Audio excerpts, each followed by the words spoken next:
Hello everyone, welcome to the Upfront. On April 27, 2025, the body of a 38-year-old Mohammed Ashraf was discovered behind the Koduppu Bherakutarthi temple in Mangaluru. Ashraf, a mentally ill man from Kerala, had been missing for some time. What was initially treated as a suspicious death has now taken a horrifying turn. The final postmortem and forensic reports accessed on July 25 have revealed disturbing details. Ashraf was brutally lynched. His body bore the unmistakable signs of a violent, prolonged assault. The postmortem was conducted on April 28 at Wenlock Hospital in the presence of senior forensic experts, including Dr. Mahabali Shetty from Shema Dirlakatte. The findings point to systematic and repeated beatings that eventually led to his death.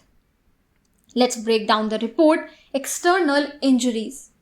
Ashraf's body was covered in injuries from head to toe, all fresh and sustained before death.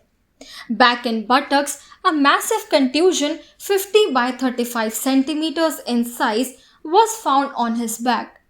Linear contusions and abrasions suggested repeated strikes using long objects. Below the buttocks, tramline contusions, typical of beatings with a stick, measured up to 22 into 10 centimeter. Face and head, swelling was observed in the right parietal region of the skull.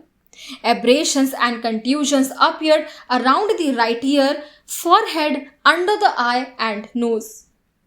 A laceration just below the right eye added to the evidence of facial trauma. His inner lip and left cheek also showed signs of blunt impact. Chest and abdomen, oblique contusions were seen on both sides of the chest, including below both nipples and the left shoulder, indicating he was struck while facing different directions. Arms and hands.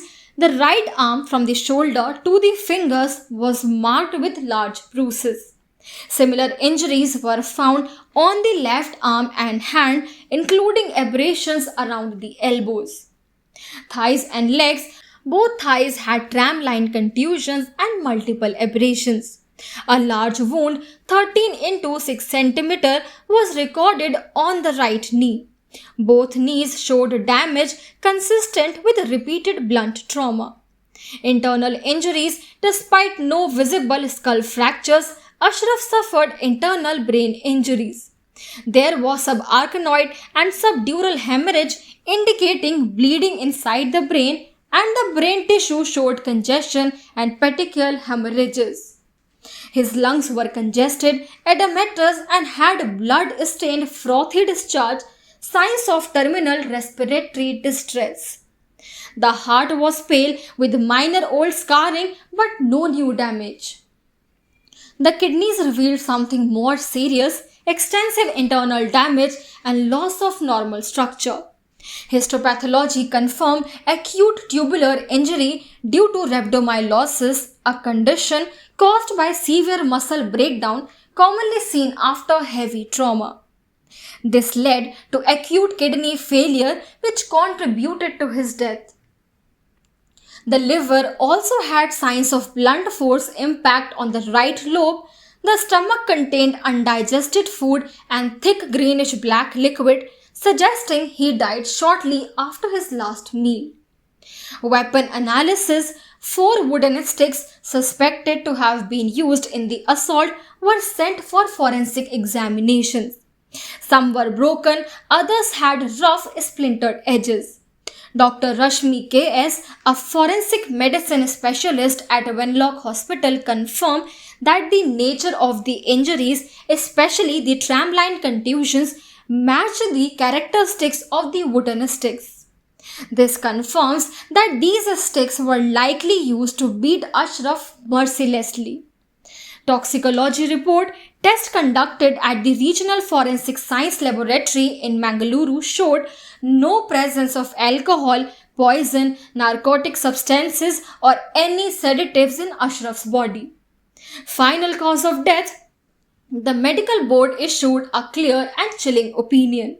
The cause of death is due to the cumulative effect of internal hemorrhage caused by multiple contusions all over the body and head injury. A contributory cause is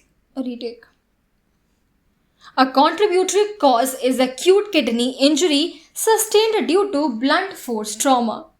This was not a case of accidental injury. This was not a sudden scuffle. The medical evidence speaks for itself. Ashraf was systematically and violently beaten to death. His mental illness did not protect him. His vulnerability was exploited, and yet months later, there is still no clarity on justice. Will this case lead to real accountability, or will it become just another number in the growing list of mob lynchings in India? The facts are on record. Now it's the system's turn to respond. That's all for today. If you like the content we provide, please subscribe to the Upfront and press the bell icon to get notification of all our updates. Please share our videos and educate others. Thank you.